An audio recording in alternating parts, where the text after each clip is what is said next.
Hello, everyone. This is Rob Golfi with REMAX, the Golfi Team. Welcome to the Golfi Real Estate Show, Hamilton Edition, with host Rick Zamprin. First off, what is happening in your real estate life, Mr. Rob Golfi? Well, I was away for little over 2.5 weeks, and it was a little bit like usually I don't take anything longer than a week to go away. Mm-hmm. So I had a little bit of withdrawals because I love what I do, and it was a little tough. But the one thing, you know what, going to Italy, I didn't realize.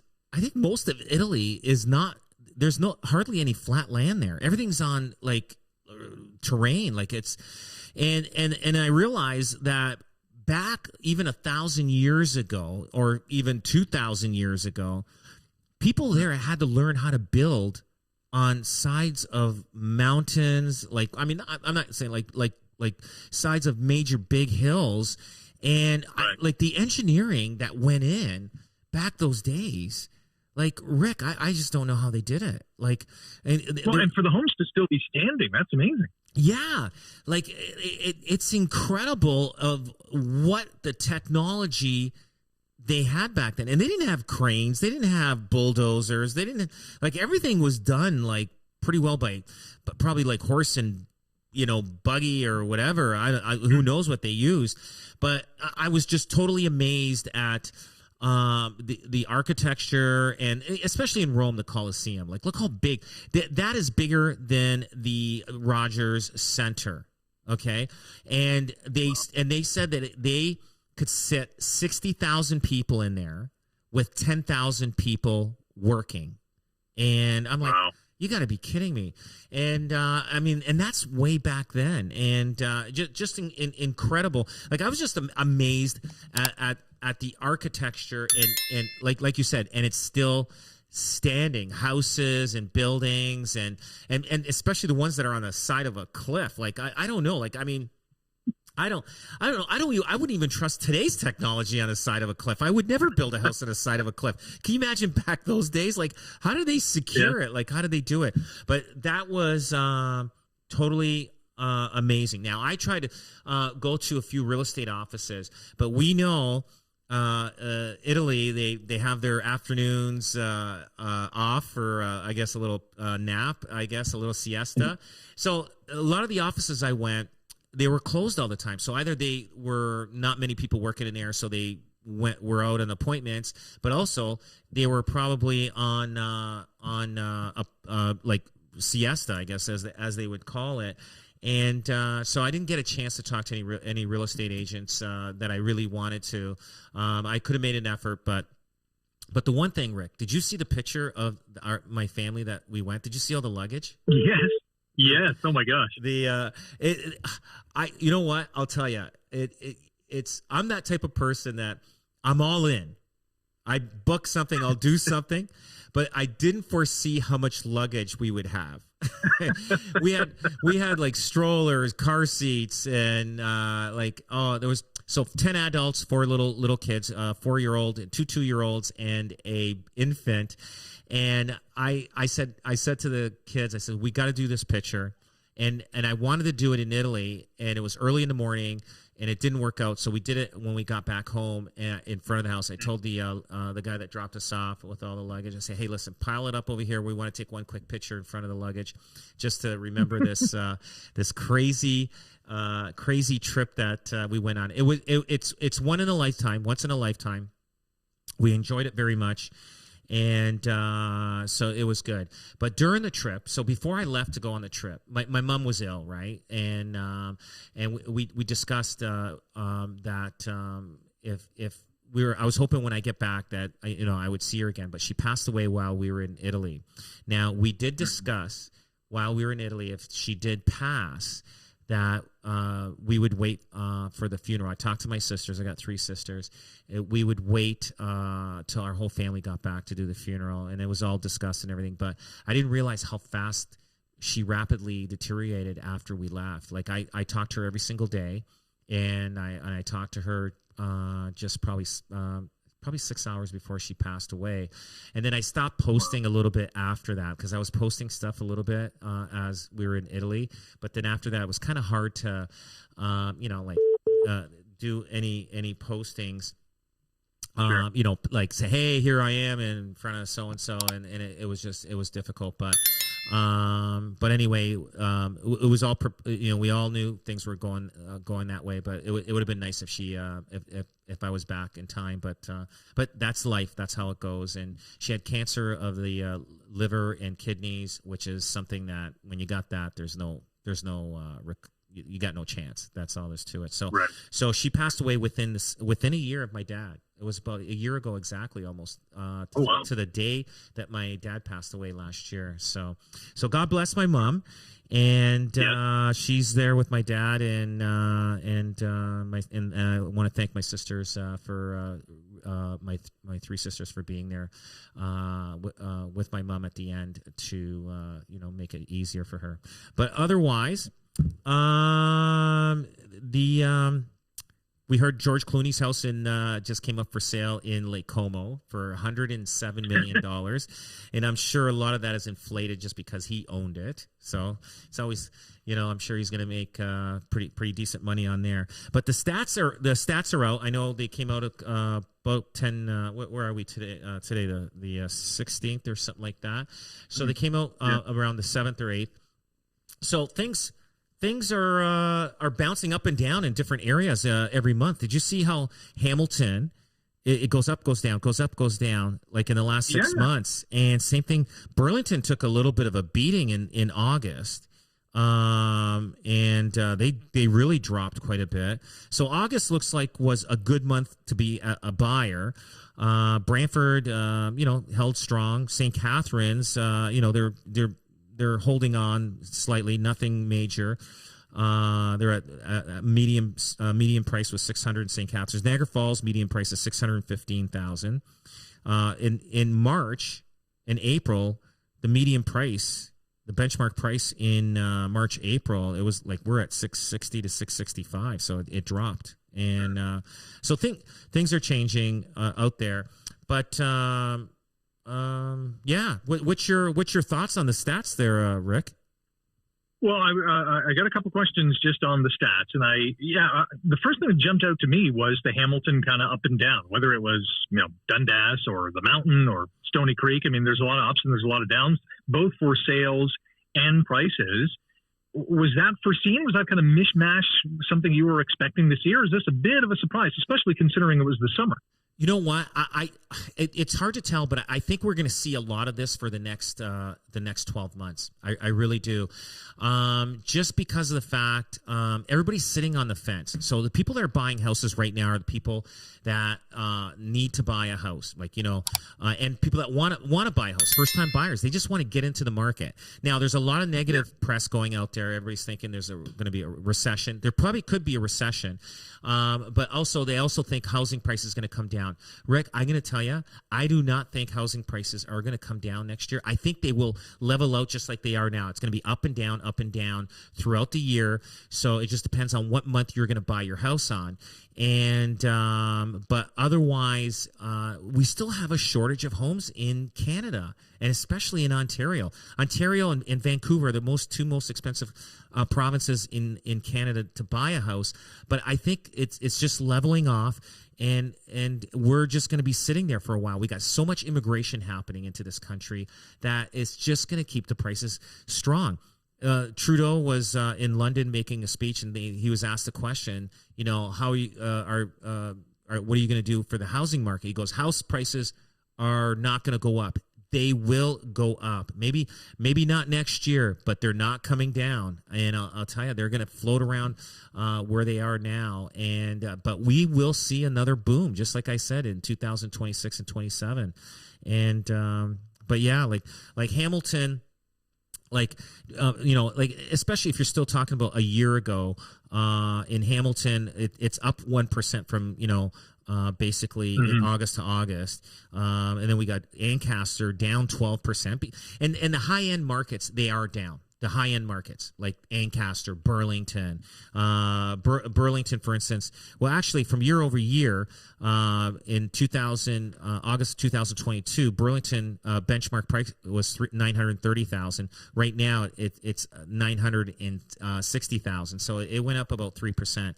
But I mean, Burlington in the beginning of this year, like February, March, and April, they were at well over $1 million benchmark price in Burlington. Yeah. So, absolutely, yeah. But you know, it's hanging in there. Prices are hanging in there. But I don't feel prices are gonna drop like all this media is gonna say it is. I think it's just gonna bounce up and down, just 10, 20, 30, 40,000, depending on the price point the house is in. Before we get into what is going to be just a wild potential tax increase in Hamilton, I do want to ask you one or maybe two questions about your trip to Italy, because you mentioned that you couldn't believe, and I think many people have seen photos of, homes on the edge of the Amalfi Coast, or as you mentioned in Lake Como, like built on the side of a cliff. How would you market that if there's a home for sale and there's a Golfi sign on the side of the cliff, I guess? What would you describe that home as? I guess unique, one of a kind? How would you market that? Yeah, like 1 acre on a side of a cliff. I don't know. Like when these houses were built, I don't even think sewers existed. So I don't know. So like it's just and you know what the one thing is? I did not see anything for sale. Really? I did not see anything for sale. So again, I'm in the tourist areas also, but I did when I was in Florence and driving around the in Tuscany. I'm telling you, like everybody always said, you got to go to Tuscany, and I go, okay, well, what's so great? It is beautiful. I was just the landscaping there was beautiful, and you know what? If you were looking to move. I mean, that is a beautiful area. If you had a couple of acres or even a little ranch or whatever, and it's just the terrain is just gorgeous. But there is no flat. I don't even know how they have a good soccer team there. Just because, where do you find flat land? So, but I do know how these kids become great soccer players, because in every little village they have a piazza where everybody congregates, and it's the main core area of these little small villages. Every one of them, I saw little kids playing soccer on concrete or cobblestone or whatever. So they literally had to learn how to play soccer, not on grass, but on concrete. So of course they could be good at ball handling with their feet, because they had no choice. Because really, I'm driving through the highways and everything there, and if you look left, right, the terrain is beautiful. It's not like driving from Hamilton to Windsor, how boring drive that is. And, yeah. You know what I'm saying? You see some those little tall windmills and stuff like that, and just flat land. Yep. Over there, gorgeous terrain on the highway, beautiful. And the other thing I found great about it is, how we have en route, you pull off and you can get a hamburger. Rick, I'm telling you, when you get off the highway over there, I mean, it's like Italian meal. Like, it's like you want lasagna, you want gnocchi, you want veal, whatever. I'm telling you, you want a prosciutto sandwich. I'm telling you, it's like going to an Italian restaurant when you get off to get gas at these en route places. Like, right. Like I ate a lot. I didn't gain any weight. I think I lost weight. So the food quality is really good, and walking and everything up and down these terrain hills and everything, unbelievable. But it was good. It was very, very good. I do have one more question, but when you mentioned that you did not see one for sale sign, that triggered a memory that I have, because in the last couple of weeks of August, went to the East Coast, to New Brunswick, Nova Scotia, and PEI. And I saw one for sale sign, which was very interesting, because what have we been talking about over the last number of weeks and months? So many Ontarians moving to the East Coast. I maybe saw 3 for sale signs, but one in particular stuck out to me. There were 2 in a smallish kind of community in Nova Scotia. And the other one was also in Nova Scotia, in Peggy's Cove. And I mean, like right at the lighthouse. Oh, I've been infamous setting where, yeah. And so there is a shack, and I am not embellishing that at all. It is a vacant, garage, basically, with a little shed That is for sale. And so, I researched the broker, and I went online to see how much this shack on the edge of Peggy's Cove was. And it was $1.8 million. Wow. Obviously because of the location. But, I mean, you had to put in probably, I don't know, $500,000 to make this a livable space. But that was just a glimpse of, what is available in Nova Scotia. It was unbelievable. No kidding. No kidding. So the other question I had about Italy is, so George Clooney's estate on Lake Como, $107 million. The question is Rob Golfi putting in a bid? I don't know, Rick. That's all mistaken of how rich you think I am. That's it. There's no way I could afford that house. No way. But you know what? But I think there's got to be a couple of reasons, because I'll tell you, people are taking their boat rides on Lake Como, and the one stop they make on the water is George Clooney's house, right? So so maybe it's just becoming too much for him. I don't know. My understanding is, from what the news are saying, that they're going to be moving to France or something like that. But I wouldn't doubt George Clooney is going to get good money for his house just because of his name that's attached to it. And that's, I mean, hey, this is George Clooney's house. He lived here. Like, people, they just want to be part of it. Like, that's how, our world works. If we can't be there when he's there, at least we could say he was there. You know what I mean? And that will be George Clooney's house probably for the next 25, 30 years or whatever, even after he's owned it. There's no doubt. Yeah. So let's talk about an impending, and it's not official right now, but we heard, earlier this week that Hamilton councillors are right now staring at a potential 14% tax increase. And I did not misspeak there. I did not mean to say 4 or even 10, although it might turn out to eventually be 10. But right now, councillors, as they're going through their budget deliberations for the 2024 tax year, looking at 14%. Just a couple of years ago, it was about 2%. 14% would be bonkers. It would be bonkers. And you know what? And I'll tell you, for those people out there that are struggling as it is, they are they're going to be on the brink of having a breakdown, because not only our interest rates are killing them, but if you look at a house that has $5,000 a year in taxes, you're adding another $700 to that. So it's gonna hurt people, especially people struggling. People, they're on the like Rick. I'll tell you, I know a lot of people do well out there, but there's a lot of people they're living pretty tough. Like they got to watch every penny. They can't even get a pizza on a Friday night. That's how much they have to watch.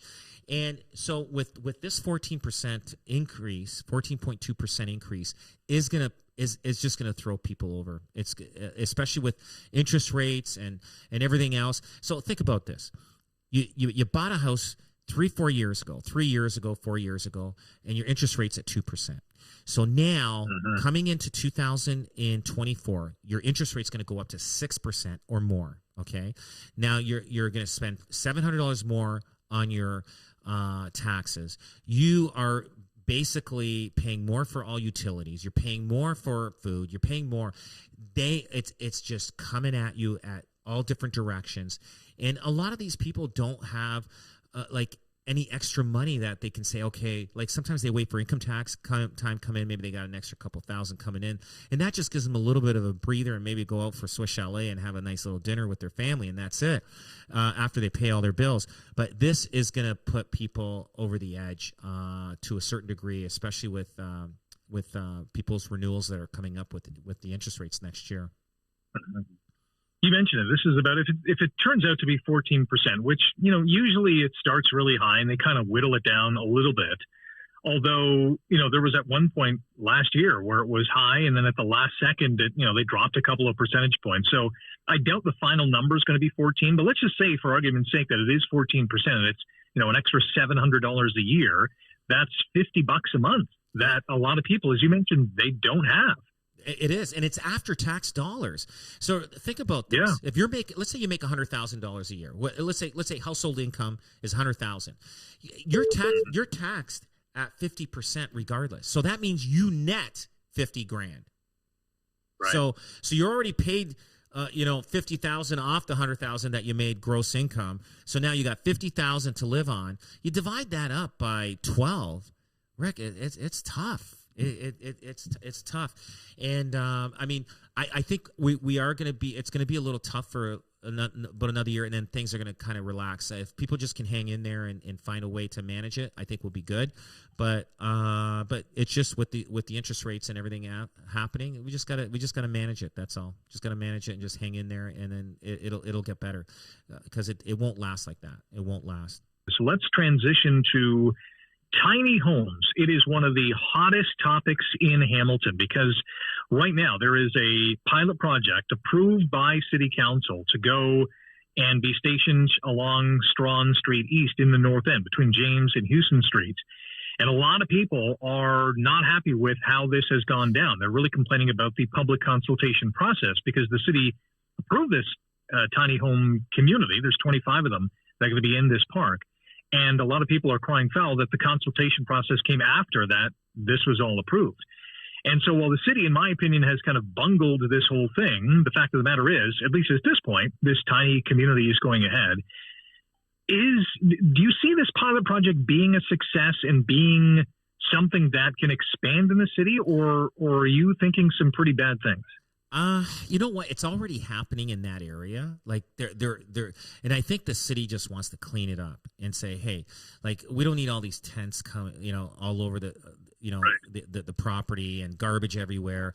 So they're looking at putting like these steel containers, insulated steel containers, as just little makeshift little areas. I don't even know if there's sewers or anything. I don't know what they do. Like, are they still letting these people go to the washroom in the open? I don't know what that's going to be about, but I did check to see the area, like in that square block area, and I went back like I think about 2 or 3 years. Not that many houses have sold in that area. Not saying so. I don't. So, but that area is heavy with people that are usually immigrants, and immigrants sometimes the older generation, they stay where they are and they live there till they pass away, and then the kids or the grandkids will end up selling the house. So yeah, but I don't know how it's going to look after, and I don't know how, like, if it's going to get worse. If still it's going to look like a mess. They're trying to clean it up and just make it look at least more decent. I get that, and hopefully they do that. Will it hurt the real estate, the housing market in that area? I don't think it can change any worse than it is now. Like I don't think like, I mean, if I was bringing a client from out of town. And they say, hey, I like this house in this area. I said, well, listen, I want to take you a drive around the area just to show you what is around this area, so that you don't wake up one morning surprised that you see all these people tenting around the corner of the house. I know they got to do something, and the city doesn't know. Like, they got to do something because there's too many homeless people, and it's just going to keep growing and growing. And if they do it tastefully and it's nicely done, yeah, maybe, but I still think it's going to be a big mess in these properties that the city of Hamilton owns. I think it's on what street? It's on Strachan and James Street there. I think it is. Yeah, between James and Houston. Yeah, between James and Houston. Yeah. So, and they showed a picture in the paper of how they are. It's like a door and everything. It's like something you see in the army barracks. But I guess would they have electrical and everything else? I guess, is that how they're going to live? Yeah. Yeah. So they're going to. It's going to be all. It's going to be all fenced in. There's going to have security. I think there's either washrooms in these individual shelters, or there's like porta potties, right. That are kind of set up in this little, I guess, tiny community. Right. So, I mean, I think it'll be better than it is now. But hopefully they keep it clean. So they obviously have to have sanitation people go in there every week to clean up the place. There's no doubt. But yeah. But I mean, where else can you put these? These people have to be close to where there's shopping, like for groceries, yes. and coffee and whatever they need. They can't just throw them out in the rural areas and there's nothing around for them that they can buy a sandwich at a store or anything like that. So they need to be close to downtown, and this is the only resolution they have. And I get it. A lot of people don't like it, but what do we do? Just let it grow and grow, and it's hard to gauge. Yeah, it definitely needs to be near transit. Obviously, these people have to get around. We want to improve their job prospects. We want to improve their health. Obviously, they'll need access to a healthcare professional. I'm sure from time to time, they really need, whoever ends up in these tiny shelters, they really need a hand up. And I think this is, at least in that respect, a positive. I know there's a lot of negatives that go around with this story, but we just need to find, I'm with you, we need to find a better solution than what we have right now. Yeah. Rental rates. We talked about house prices and tax increases, the cost of living. Everything is going up, and rent is no exception. There's another record high that's been set in the rental market. Rentals.ca out with a report earlier this week that shows the average one-bedroom apartment in Hamilton was just over $1,900 per month last month. That's 8.4% higher than the same time last year. And that's actually better than the national average, which has reached just over $2,100 last month, 9.5% higher than the same time last year. The most expensive rental market is in Vancouver. No surprise there. A one-bedroom apartment in Vancouver, again, one bedroom, will run you $3,000 a month. Toronto was second at about $2,600. But at $1,900 a month for a one-bedroom apartment in Hamilton, Rob, that is super expensive. What kind of impact are you seeing and hearing about? It is tough. And you know what's happening? There's no choice but two people have to move into that to afford it. You need, it's either a couple, two buddies, whatever. It's hard to afford.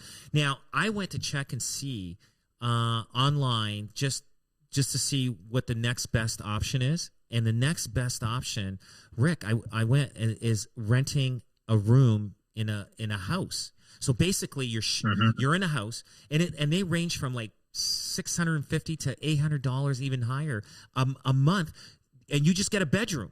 You have access to a bedroom in a house. It's not like you have your own house. And you know how people, I guess they call it room and board, right? You pay. Basically, those people would just sleep there. And then I think the next stop after that is homeless. You know what I mean? Like that's how expensive it is. But yeah, $1,900 a month. That's a lot of money. We're talking almost what, 23,000 a year. 20. That's a lot of money. That's your net income that goes to rent. And if one person, it's going to be, sometimes could be tough to afford that. And it's just because of the immigration level that's coming into this country. Now, the immigration level. Now, Rick, the one thing I get it. We need immigration. Keep the economy going. One, is it to help pay for our health care in the future? Is that because these people, hopefully they end up working and having jobs? That is part of it. Yeah. That's part of it. So that's that. But we don't have the housing for these people. And so they're going to be driving this market even higher. This Hamilton rent at $1,900 for a one bedroom, I'm going to tell you, we're going to be over $2,000, I'd say, within 18 months. 2,100, 2,200. We're going to be up in that level, and it's just going to get insane. And you're going to see families renting this. Like a family, like maybe a couple with two kids renting a 2-bedroom apartment, or a one-bedroom apartment for $2,200. So, and that's why there is so much problems happening with the tenant landlord issues out there. They don't want to move out. I don't blame them. The next option, where do we go from there? Like they're not going to have the same as what they had, but it is getting expensive, very expensive, and it's hard to gauge how expensive it's going to go. I have a shocking story of Brampton that we're going to save for our last segment, as well as some talk about Airbnb. But you mentioned the immigration situation, and yes, we need a lot of these immigrants to come to this nation who are skilled laborers, because we're not training enough of those people to become skilled laborers in the workforce that we need them to build homes. But there was a great headline, I think it was in the Globe and Mail, where it said basically, so we're bringing immigrants over to build homes that they're eventually going to live in, and we'll still have the shortage that we see now. And I could see it. Yeah. Oh yeah. We're this problem is not going to get solved in 2-3 years. It's going to take 2 decades before we catch up. It's going to take a long time. Yeah. It's like, I mean, we don't have the skilled labor. We got too much immigration. It's going to take a long time. So we're going to be in this situation for a long time, and we're going to be talking about how expensive housing is. And we're probably, I wouldn't doubt, one of the top 2 or 3, or if not the top most expensive country for housing in the world. And remember, we used to talk about England used to be very expensive. I mean, like all these other, New York City, but like Canada, I'll tell you, we are taking that number 1 spot, and it's not going to lighten up at all for a long time. Yeah, and it's not a podium position that we want for sure. What a wild story this is at a Brampton, where I guess this individual was at the end of their rope because the tenants that they were renting to refused to leave, were not paying their rent, and the landlord said, all right, I've had enough. And in what we're seeing in a series of shocking videos, this landlord has a knife in hand, threatening to harm themselves and the tenants if they did not leave. This is the situation we're now seeing. And it's not the first time. We had a situation here in Hamilton where the landlord killed a couple of tenants. And I mean, this is crazy. It's getting out of hand. And the reason why this person probably had a knife, they're at the brink of bankruptcy. This tenant is putting this landlord into bankruptcy, and the landlord tenant board, they've got to do something to make hearings faster and get things rolling. Now, I like it's tough out there, and like you know what's going to happen. I'll tell you, I'm not advocating for landlords to do this, but if a young person buys an investment property thinking that this is a good investment for my future, he buys it. But now you got the tenant saying, hey, I can get away without paying rent for 10 months. What if that landlord, okay, instead of waiting for the 10-month hearing, what if the landlord all of a sudden shows up, cleans out the house, puts all the stuff on the front porch, puts another tenant in? Is that under Landlord-Tenant Act? Now that tenant, like, you know what I mean? That's what's going to happen. You're going to get tenants going in, cleaning out the house, getting rid of the tenant stuff, and then putting another tenant in there that's going to pay rent. Now, what does that tenant do? Well, he can't move back in because somebody else is moving in there, right? So does he go to the landlord-tenant board and hey, the landlord say, yeah, great, I'll see you in a year when the hearing comes up. And what's the landlord-tenant board going to do? The landlord's going to say, hey, I thought he moved out. I don't know who did that, and that's why I put the other tenant in there. Hey, sorry, what do you want me to do? You know what I mean? You're going to see stories that are going to get worse and worse. The government's got to do something to change this because people are going to get hurt. People are losing too much money, and people are so stressed out. Nobody wants to lose money out there. I mean, especially young landlords that are just starting out. They can't afford to even have 1 month missing of rent. Now that got a tenant that's not paying for the next 10 months. It's not good. The government, the Ford government, I guess, they said they hired more people. We don't know how long that's going to take before that kicks into gear, but they've got to do something because we already had one person killed here in Hamilton. You're going to see more stories that are going to happen out there, Rick, and it's just this is just the tip of the iceberg.